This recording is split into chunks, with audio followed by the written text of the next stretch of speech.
Let us then have in these pages an entertainment. Not strictly one, but principally so.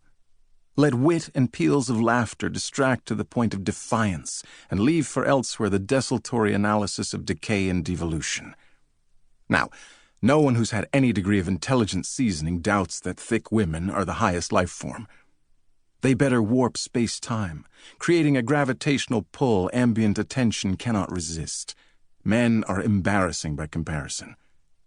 Reason is that woman gives ample indication of being superior to man in every respect save one. First, the obvious.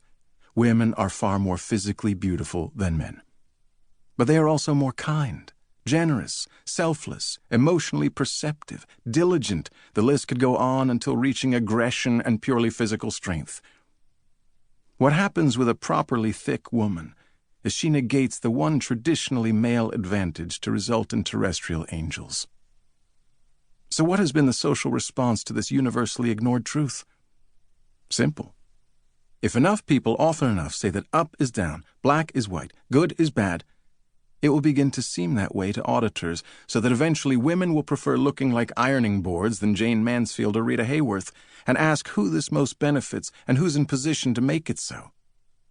Although it bears stating early what will later seem a priori true, when we say women this or people that, we are not including tall, thick, impossibly magnetic Nina Gill. The current tidal rise of food-oriented programming is a repulsive obscenity. What makes that dispiriting machine hum is an inexhaustible supply of self-regarding illiterates who are either unaware or unconcerned that an indefensibly substantial portion of their world is right now wasting into their pained final exhale as organ after organ shuts down from lack of food, so that these dissonant victims will adopt a desperately expansive definition of that term, food, to include things like insects and twigs. And while that occurs far away, morons preen before a camera to berate someone with self-esteem issues because of their risotto.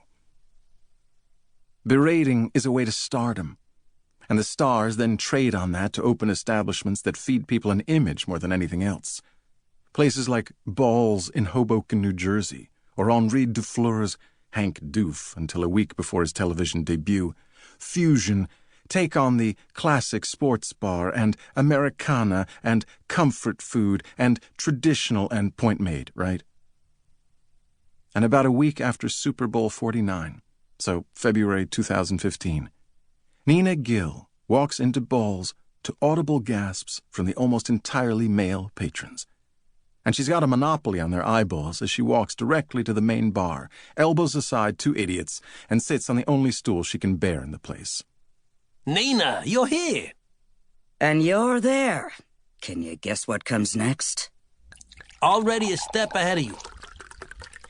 Shoot for half step behind. And thrilled to see you. Our boss, your boyfriend, has us like this waiting for your arrival. Some major announcement, apparently. I knew it. He's turning this place into an institute for the advanced study of Russian literature. Better put down the whiskey sours and start boning up on your Anna Karenina. My Annie what? Withdrawn. No, I believe this announcement involves a very valuable circular object. What, he's gonna concede and purchase a cock ring? My God, you kiss your mother with that mouth? Not in too long a while. The way someone can reflexively say something without thought, then experience that something echo with its unintentional truth value. He is still talking, but she is living in that echo. Then she notices it. How's that? You probably think it's a wall-sized television. Incorrect. That television is the wall. No mere partition either. You're looking at the world's first load-bearing television. By the way, I'm 42. So if you use the word boyfriend around me again, I'll have to snap your fat neck. Okay, but doesn't look like you'll be saying using that term anymore. I mean, once he makes his announcement. Shut it. Give me volume. I want to hear this. On the screen is one of the National Football League's signature programs inside the NFL and their season wrap-up show. Over highlights of the recently completed Super Bowl, an announcer uses an absurdly stentorian voice to detail the championship victory of the Dallas Cowboys, their third consecutive. Eventually, he appears to get carried away with the rhetorical excess until coming almost completely unglued before recovering and reminding everyone that the Cowboys are truly America's team.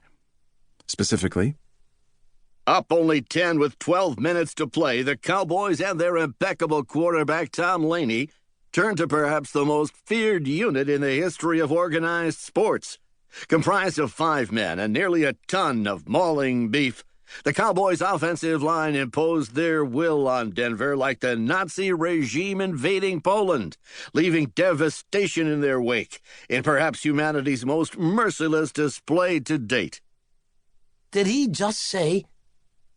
To hoist the trophy for the 3rd straight year, and in the process once again establish themselves beyond a scintilla of doubt as America's team.